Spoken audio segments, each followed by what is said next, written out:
This video, we're going to talk about how to break up with your parents. I know that sounds like a very millennial thing, but it's a very serious issue that many people are considering, and it's a common sociological phenomenon and generational phenomenon that we're just starting to see publicly more and more, even though it's been happening for a very long time. Okay, we're going to understand this from a psychological perspective. We're going to give you a sequence for how to work through it as best as possible. Here we go.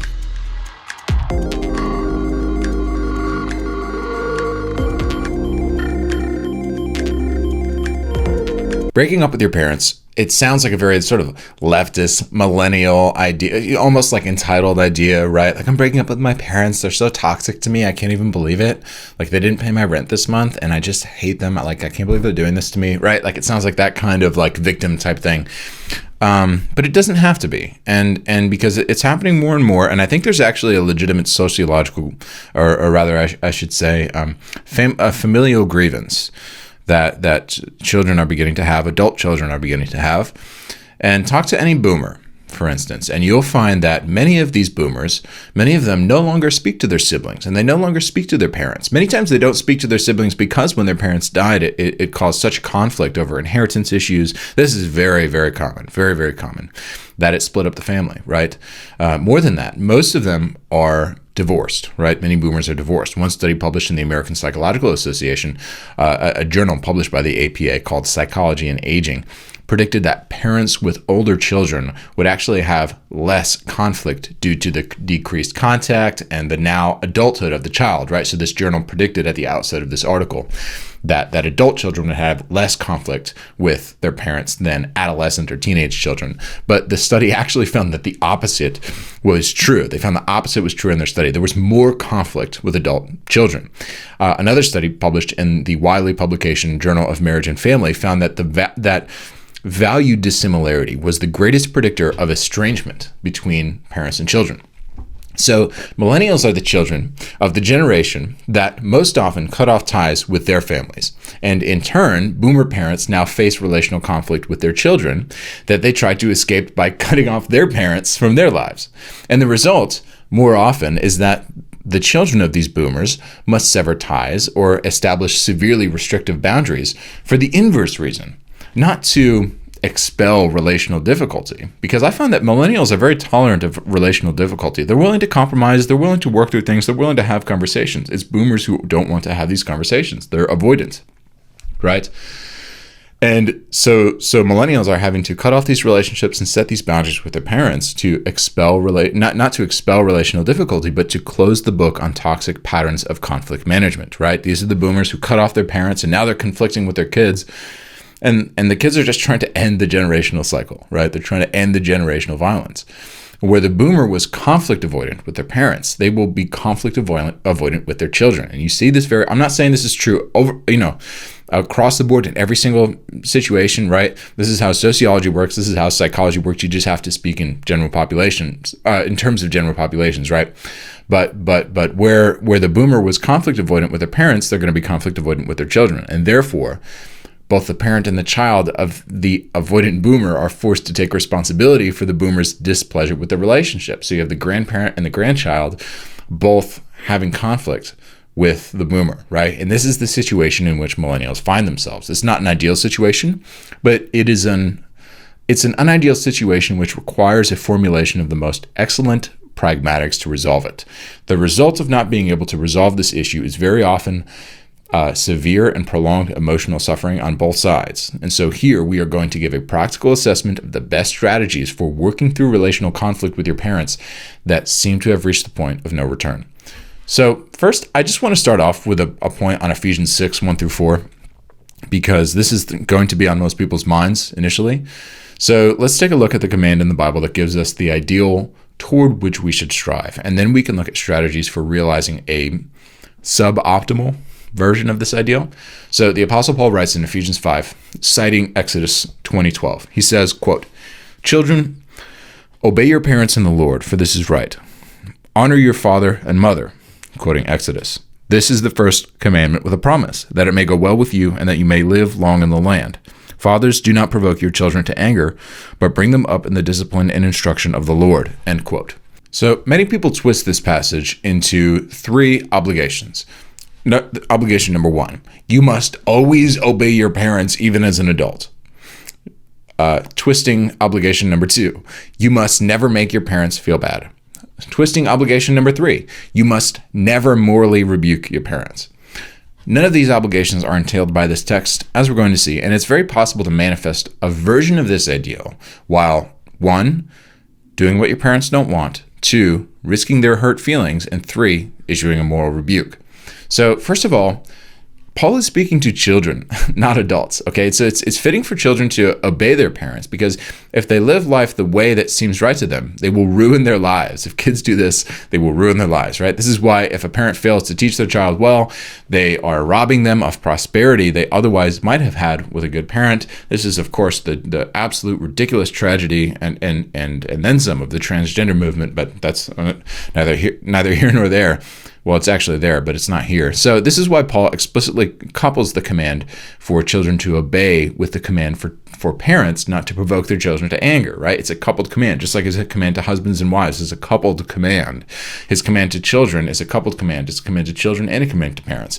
It's possible for a good parent to have a chronically disobedient child who robs himself of his own potential because he's just an evil little brat, right? And it's also possible for a good child to have a bad parent who grows them into a detestable tyrant. So in the case of parents who fail their children, a child who does what is right will go against the wishes of his parent and will likely hurt their feelings and will most likely include moral chastisement, and whether in word or by example. So it's important to note that Paul doesn't make children responsible for how their parents feel, but he does give parents responsibility for the emotional outcome of their children. So this doesn't mean that every time a child throws a tantrum, well, it's the parent's fault. But it raises the question, of all the things to be avoided in parenting, why does Paul want specifically to avoid provoking, quote, your children to anger, end quote? And he contrasts it with being raised in the discipline and instruction of the Lord. The answer is that if you're a bad parent who doesn't live according to the discipline and instruction of the Lord, and your child ends up somehow by some stroke of grace to become a man of God, you're going to have a value disparity. And value disparities are highly predictive of family disillusion. This is why Paul may not have read modern psychological journals, but he has common sense, right? And this is why Paul teaches in 1 Corinthians 7:13, if any woman has a husband who's an unbeliever and he consents to live with her, she should not divorce him, right? Paul understands that the underlying principle we cited earlier in the Journal of Marriage and Family. Value disparity predicts conflict produces conflict, and boys and girls who grow to be good men and women will be able to retrospectively deduce parental failures that they weren't able to understand in real time as they were children. Paul bakes into his command towards children and parents a promise and a warning. Generational harmony in a single place, right? That it may go well with you and that you may live long in the land, or anger. These are the two outcomes, right? And these are the two options. And we might incorrectly presume that Paul's silence about how exactly to manage the conflict here means that he isn't willing to think practically about these issues, and that when children and parents have conflict, well, the child just needs to apologize and reconcile, and it's on the child's shoulders, as many boomers would argue. End of story. This would be a mistake. Paul clearly articulates here a seed of the reality which could give birth to tragedy if either the parent or the child fails to do what is right. Okay? So that was the first point I wanted to make. Number one, just a note on Ephesians 6, and that this text doesn't entail that everything is the child's fault. Okay? It needs to be read as a coupled command. Paul places the responsibility for the emotional outcome of the child on the parent. And when we're talking about adults and adult parents, we're not exactly operating within the domain that Paul is speaking to here, which is to children and parents. So, number two, make the difficult decision of being the grown-up. So once you have a conception of the ideal, it's important to do something that will feel very difficult and very awkward. You've grown up conceiving your parent as the adult and yourself as the child. So if you seek to fall outside of Paul's commands to children to obey their parents, right? So if you say, well, I'm not a child, I'm an adult. Okay, well, this means that you must now be an adult, and this comes with rights as well as responsibilities. So relating to your parent as an adult meaning that you're relating as an adult means that you accept that they will now treat you as an adult rather than as a child. So you don't get to appeal to, but I'm just the child, you're the parent anymore. No. So if you, you can't make that argument and at the same time say, well, I'm grown up now. Okay, you have to choose one. Okay, if you do, You're bucking moral responsibility if you keep appealing to that. But I'm the child. You can't make that argument anymore, okay? If you do make that argument, but I'm the child, you owe something to me, okay? Well, then you owe something to them, which is obedience, okay? You don't want to, if you really are an adult, you don't want to trade responsibility for obligation. That's a bad trade, okay? And this doesn't mean that you have to be in the wrong about everything. This doesn't nullify any parental obligations they have to you, but it does mean that if you want your conflict to progress and perhaps resolve, you have to be the grown-up, okay? And it might even come to the place where your parent will begin to act more like a child than you.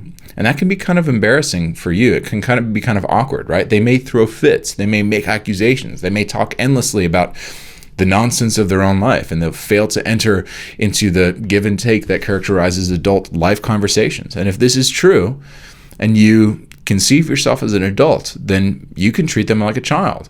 A child doesn't get to control how you feel because they're a child, right? If a child points at you and says, "You're ugly," you think that's hilarious. It might sting a little bit, right? But you think that's kind of funny, right? And when an adult calls you ungrateful and entitled, you have to recognize that for what it is. It's an adult acting like a 4-year-old, right? Because even if you are ungrateful and entitled, that's something that can be expressed in a less inflammatory way, a way that adults learn in their early 20s through emotional intelligence, which the psychologist Erik Erikson calls the intimacy versus isolation stage. This is when people learn to love and learn empathy. They learn to speak as adults. They learn not to say the first draft on their minds, right? They learn to instinctively ask, what would it be like to be the person on the other side of these words? And if they aren't able to utilize emotional intelligence in a conversation, then they are conversing like a child. You have to take responsibility for the conflict.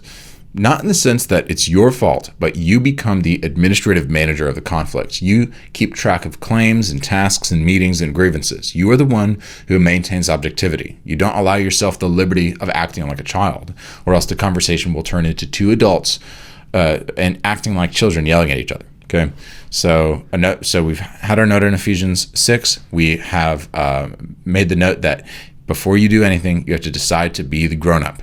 Number 3, make a list. And this list is going to be a grievances ownership list, which is the list of their failings and your failings. So if you want to resolve conflict with a parent, after you've sort of resolved to be the grown-up in the situation, you have to make this list. This will force you to articulate your thoughts. So don't wing the articulation of your feelings, okay? Write down the list. This is so important. And the list you write should look like a pros and cons list. A vertical line down a piece of paper with your list of parents' failings on one side and your list of your own failings on the other side. And you may feel like you haven't failed at all, but it's important to write your own failings for at least 2 reasons. First, if you don't take any responsibility for anything, you are making it harder for them to take responsibility. So this is a tactic called verbal judo. It means that you don't come out swinging and saying, "This is why you're wrong and you hurt me here." You lure them into a place of mental acquiescence, right? You convince them that you're both on the same side about something. And this will open them up to admitting that they have done something wrong. If you begin a conversation with, "I made a list of everything you did wrong, you need to admit to all of it, or I'm walking out," right? They're just going to dig their heels in, and they're going to give you the list of your faults that you should have made to begin with. And then both lists end up being on the table anyway, and you lose the strategic advantage of opening them up to admit their faults. So it's emotionally, it requires more emotional restraint, but it's more strategically advantageous for you to bring both lists to say, here are things I'm willing to take responsibility for. Here are things I'd like you to take responsibility for, right? It's strategically advantageous for you to bring both lists and to begin by listing and taking responsibility for your own faults in the relationship. And you might have a manipulative parent who will kind of stomp on your neck and, put their knee in your back, a parent who will use your faults as an opportunity to shame you into being wrong. And if they do that, don't say anything back. Don't say a single word. Just nod your head. Okay. Okay, you got your answer, okay? You got your answer. You know the relationship is over. If you initiate a conversation with an apology and they lord that moral failing over you, they just can't be trusted. And if you desire to end the relationship, you are justified in doing so. You don't owe it to anybody to be their emotional punching bag. And in fact, I would advise that you end that conversation right there, right then, making it clear that the relationship is over, at least for a certain period of time, right? Say we are on an official 6-month break. And you walk away without looking back. It's bad. It's bad in the sense that it's tragic. It's a tragedy. But it's less of a tragedy than subjecting yourself to emotional abuse. Make that list, both sides, their feelings, your feelings, lead with your feelings, okay? Be as exhaustive and articulate as possible, but highlight the main feelings on both sides at the heart of your conflict. And it might even be good to list for yourself, make a private list of things that you're not willing to take responsibility for, right? That way you really have a clear taxonomy of what, in your view, lies within the domain of your moral responsibility and what lies within theirs. Fourth, and this is kind of just like a methodological point, you should read psychology, but you should also read psychology critically. So, and I had a very eye-opening experience when a psychologist explained to me the concept of ACA, which is an adult child of an alcoholic. There's an entire psychological classification of this group of people. 1, adults who, number 2, when they were children, number 3, were raised by alcoholic parents, right? ACA. And they tend to feel guilty in every situation in which something goes wrong. ACAs can be very obsessive about keeping things clean and neat, or the other end of the spectrum, they can be very lazy, very messy, very avoidant. They also tend to be very loyal, so loyal that they are actually vulnerable to manipulation. And they often feel like they're kind of guessing about what normal behavior is. They're kind of like throwing darts, like, that's how they feel in social situations. Is this how normal people act, right? It's the typical psychological experience of an adult child of an alcoholic. Being a child of someone with psychological problems is its own unique problem. That's an established psychological fact. Learning about psychology can help you put words to your experience, okay? It can help you. There's the same thing for adult children of narcissists, right? And I will here recommend 2 books for you. First, Lindsay C. Gibson has a great book called Adult Children of Emotionally Immature Parents. I'm linking it in the show notes. And this is a classic work on this issue. It's been a bit more theoretical, right? So I highly recommend this work to people who are more sort of cerebral, the more cerebral child of the emotionally immature parent. Another book, which is a bit older, but along the same lines, is by Susan Forward, and it's called Toxic Parents. And it's really, she kind of lists... She has these written paragraphs from her counselees that she uses, and it's very case-based. It's sort of even story-based, right? And it's a fantastic book that gives you these concepts and case studies to work through your conflict with your parents who are becoming increasingly combative with age. Maybe. So these are 2 very good books. The only caution I would give you as you read through these books is that, and I would give anybody this caution in reading through any psychological literature, is that you really have to guard yourself against a victim mindset. It's easy when you read psychology to come to think of yourself as a blameless victim. And if your parents were genuinely abusive to you, then, obviously there are elements of blamelessness there. But there's a danger in reading psychology that you will begin to think of yourself as the blameless sufferer in every situation, right? So you will project the categories that are helpful for resolving certain abusive situations. You'll project those and carry those over into your friendships, into your marriage, into your church. So just be careful not to do that. It's very common. The goal of psychology and therapy is to achieve personal autonomy. I'm not talking about philosophical autonomy, but personal autonomy, which means that personal autonomy means you see yourself as an agent who has both dignity and responsibility, and never just one of those qualities. Because if you see yourself as having only dignity and no responsibility for anything, well, then you're going to see yourself as a victim everywhere. But if you see yourself as only having responsibility and no dignity, you're going to be self-blaming, self-hating, self-guilting all the time, and you're going to be subjecting yourself to all sorts of kinds of abuse. And many people actually are stuck, and I would say this is the most common situation, they're stuck in a dialectical back and forth, bouncing back and forth like pong between those 2 perspectives of being the victim and being self-hating. And you never know which of those you're going to get. And it's often difficult to differentiate these people from people with bipolar or borderline personality disorder. So, number 5, ask to have an in-person conversation. Don't do this over email or text, okay? So this is a very small but crucial tactical error that many children make, okay? Children of adults that they're trying to reconcile with make, okay?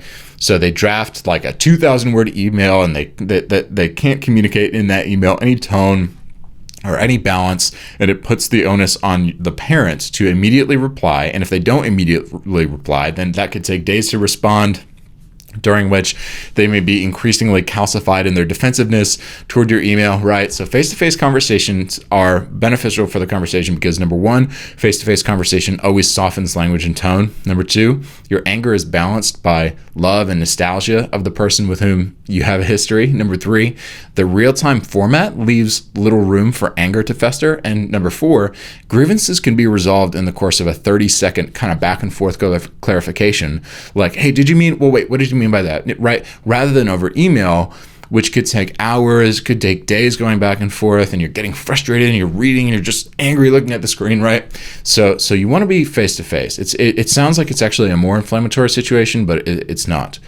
Don't text, don't email. Even if you're a shy person and you're talking to somebody who's very eloquent, very sharp, the key to doing well in a conversation like that, even if you don't do well in those situations, is to write down first. Write your email in paper, review it, memorize it, prepare, rehearse, right? And rehearse lines that you know are defensible, rehearse lines that you know you can stick by. Write down your lists and personal thoughts and ask for a time to meet face-to-face, right? And if they send you a long email, say, we can discuss it in person, okay? Phone is kind of a less ideal option. FaceTime, it's better than text and email, but face-to-face is best. And it's worth waiting to have these conversations face-to-face because you can have definitive landmark events in these conversations, which change the course of your relationship. And usually you don't have positive landmark events over text and over email, though relationships can end over email.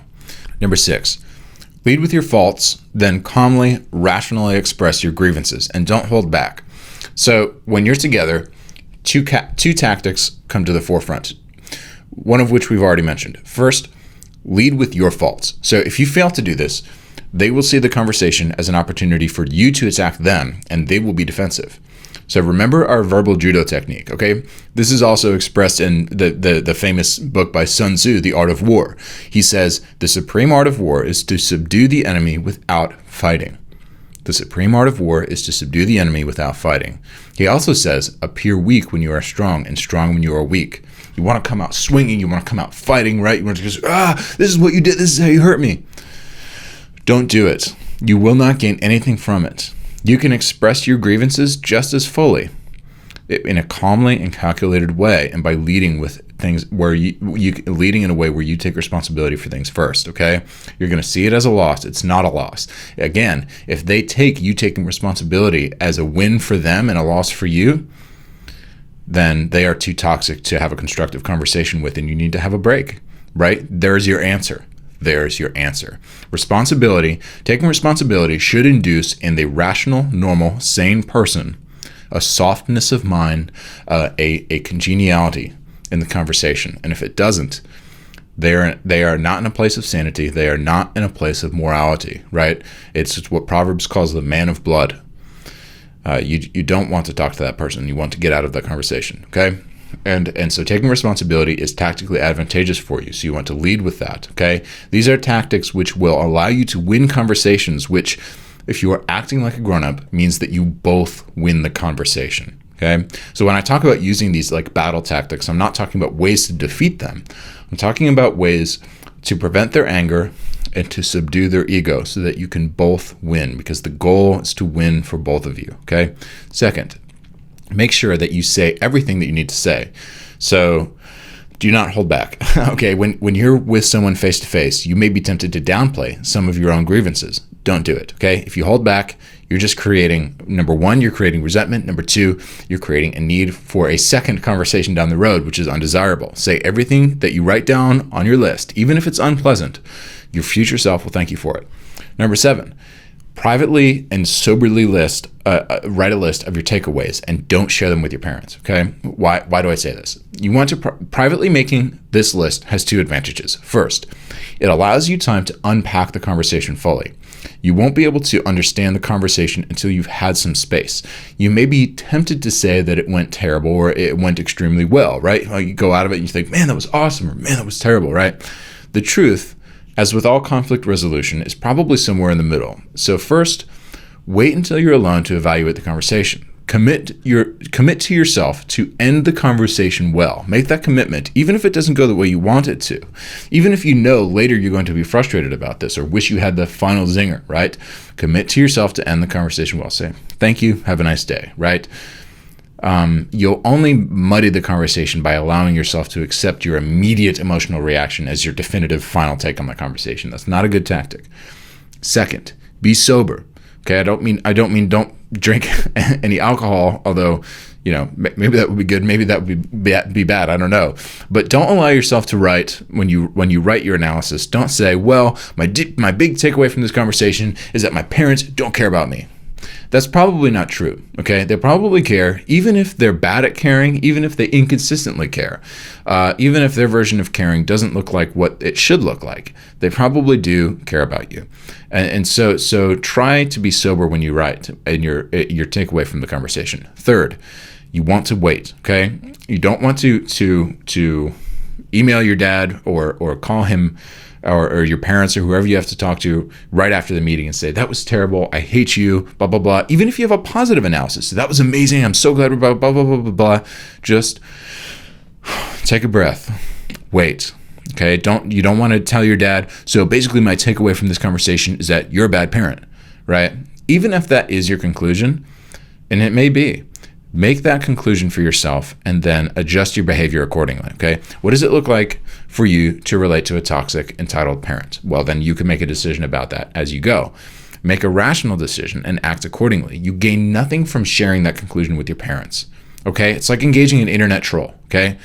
That only comes from ego. That comes from an emotional desire to hurt them, and you're only creating more problems for yourself. You're only creating future interactions that you have to enter into that will be emotionally hurtful. Okay, that desire to give them your take on the conversation you have, positive or negative, is rooted in a desire for reconciliation. It is good for you to recognize what parents ought to do, but you shouldn't do it. You shouldn't share it with them. It will only prolong conflict. It will sap energy from you, and it will keep you in a conflict that you don't actually want to be in. And if you do want to remain in conflict, well, that means that your heart isn't in the right place. So either resolve it or get out, but don't troll your parents and don't make them trolls of you, okay? Don't require them to be trolls to interact with you, and don't make yourself a troll of them. 8, if they apologize, be honest about whether you're ready to accept that apology. So even if you think it's ideal to accept every apology, which I don't, be honest about whether you can really accept it. Because if you accept the apology, that means that you're committing not to lord that moral failing over them again. And forgiveness is a choice, and sometimes it's a choice that you have to make over and over again. But if you accept an apology, that's a commitment that you're making. It's not fair to somebody to accept their apology and then to keep bringing that moral failing up, okay? Accepting an apology is a commitment. It's also fine for you to set conditions for forgiveness, right? Or for accepting an apology. So for example, you might say, I will forgive you once you've made restitution in these ways, or I will forgive you if you apologize for X, Y, Z. And this may sound like manipulation, but it actually isn't. It's you being clear and honest about the conditions in which you can reasonably sustain an acceptance of their apology. So if they can't meet those conditions, then you've maintained your integrity, and they will likely make it seem like it's your fault for not accepting their apology, right? Well, I apologize, nothing more I can do. Wrong. There is something more they can do. Here's the list. Here's what you can do. They're just not willing to do it, and that's fine. But they may not be honest with you or themselves about exactly what's happening in that conversation. That will be up to you to see clearly, to say, I've made my conditions clear. And people who say, well, you should just accept an apology without conditions. Listen, they don't understand how relationships work. They just don't get it, right? Abusive relationships don't deserve apologies. They don't deserve the acceptance of apologies, right? Because they don't deserve the relational commitment that comes from accepting an apology, right? You may not be over it. You may need to process it. You don't owe somebody to accept your apology, even if it is within your moral code that you ought to accept apologies. You shouldn't do it unless you're sure that you can make the commitment to accept it. Number 9. Don't get baited into a fight. Your parents will accuse you. They will bring up moral wrongdoing. They will blindside you with some accusations. Do not get drawn into this fight. Don't get into the mud with them, okay? Stick to your list. Stick to your script. You've rehearsed this. Don't let the conversation get too complicated. Remember, they will more than likely act like a child, and it's your responsibility to act like an adult. So act like one and keep your eye on the key grievance you have. And if they are willing to make it right immediately, then so be it. If not, so be it. Number 10, write down a concrete goal of the conversation. So what do you want your parent to do? What gesture could they offer you that would resolve the conflict on your end, right? So think of some concrete act. Try to avoid goals like, I want them to realize that, or I want them to understand, right? This is a condition that can too easily be met without actually being met, right? Well, I totally get that. I totally realize what you're saying there, right? Yeah, a person could say like, yeah, I totally see your perspective now, and yeah, we can reconcile, right? Without any real behavioral change or mutual understanding actually occurring. So one way of increasing the likelihood that your parent will comply with your request is if you are willing to make a gesture that will be meaningful to them. And don't overpromise, but be ruthlessly honest with yourself about what you'd be able to sustain, but come up with a small gesture that tokenizes your goodwill and give that to them and give them a concrete request on your end. What's the benefit of making the conversation with your parents as laborious as possible? The point is that, and this is a laborious process that you're putting yourself through in order to have an excellent conversation with them, right? The point is that conflict can be very messy, and the cleaner you can make your side of the table, the clearer your conscience will be. So if you go through all these steps, you will be able to look back and say, I thought about this and I admitted to that and I didn't raise my voice. I remember because I committed to do it and I remember not doing it, and a few times where I almost did and I didn't. I didn't call her name and I wasn't aggressive. Boom. Listen, you won, dude, okay? It doesn't matter. And I'm not talking about one like you lord it over them, you beat them. Like, you won a victory for yourself. You won a victory of character. It doesn't matter how your parents think the conversation ended. You fulfilled the obligations of your own protocol. You conversationally purified yourself. If you did all of that and your parents aren't willing to work with you, there's nothing you can do. They are in the wrong. And this is the hardest part of parental conflict. It's the end of the relationship, the broken relationship. The feeling you will feel isn't actually grief per se. Psychologists call this ambiguous loss. Ambiguous loss is when something has ended, but the reality isn't actually over, okay? You could contact your parents anytime and you could reconcile. Why don't you? Everyone has a different answer. For some people, why don't you call your parents today and say, I'm sorry, I really want to be together again? Why don't you do it? Integrity, pride, self-respect, self-protection, self-compassion. The point is that it's on you. And not only is it on you, you put it on yourself. And you did your best to help them understand. And even if they did understand, they don't value your relationship enough to do what it takes to make things work, even though you've put gestures out, even though you've calmly, rationally explained things, even though you've taken responsibility for certain things. If they're not willing to work with you, it's on you to maintain that distance, because they're not going to get. They're at the place where they're in a morally bad place where they're not going to understand why you don't want to be in a relationship anymore. They're going to accuse you of being a bad person for it. It's a hard accusation to swallow, because it's not true. You're doing the hard work of trying to reconcile. You're the one who's trying to maintain the integrity of the relationship, and it's a hard reality to face that's never going to be recognized by the parties that you care about.